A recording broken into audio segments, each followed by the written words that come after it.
मित्रांनो, होळीच्या दिवशी भद्रा काळ आहे. म्हणजेच पूजा केव्हा करावी? शुभ मुहूर्त कोणता? होळिका दहन केव्हा होईल? होळीची पूजा आपण केव्हा करावी? या प्रश्नांची उत्तरे आजच्या या व्हिडिओमध्ये आम्ही तुम्हाला देणार आहोत. मित्रांनो, होळिका दहनाचा सण 2 मार्च रोजी साजरा केला जाणार आहे. कारण पौर्णिमा तिथी संध्याकाळी 5:56 सुरू होते आणि ही पौर्णिमा 3 मार्चच्या दिवशी सायंकाळी 5:08 संपणार आहे.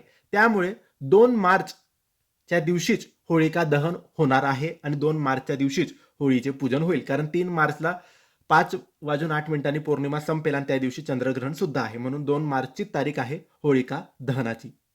शास्त्रानुसार प्रदोषाच्या वेळी ज्या दिवशी पौर्णिमा येते त्या दिवशी होळिका दहन करावे आणि 2 मार्चच्या दिवशी होळिका दहन हे 6 वाजेनंतर होईल.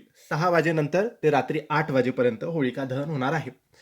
तर तुम्ही होळीचे पूजन 6 ते 8 संध्याकाळी 6 वाजेपासून ते 8 वाजेपर्यंत होळीचे पूजन केव्हाही करू शकतात. कारण तेव्हा पौर्णिमा सुरू असेल आणि प्रदोष काळ सुद्धा असतो 6 वाजेनंतर. पण दुसऱ्या दिवशी भरपूर लोक सांगतात मध्यरात्री होळी दहन होईल, असं काहीच नाहीये. होळी दहन हे 2 तारखेला संध्याकाळीच होईल. पौर्णिमा सुरू झाल्यानंतर 6 वाजेनंतर.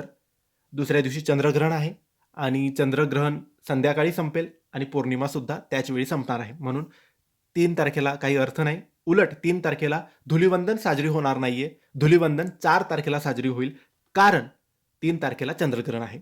धन्यवाद.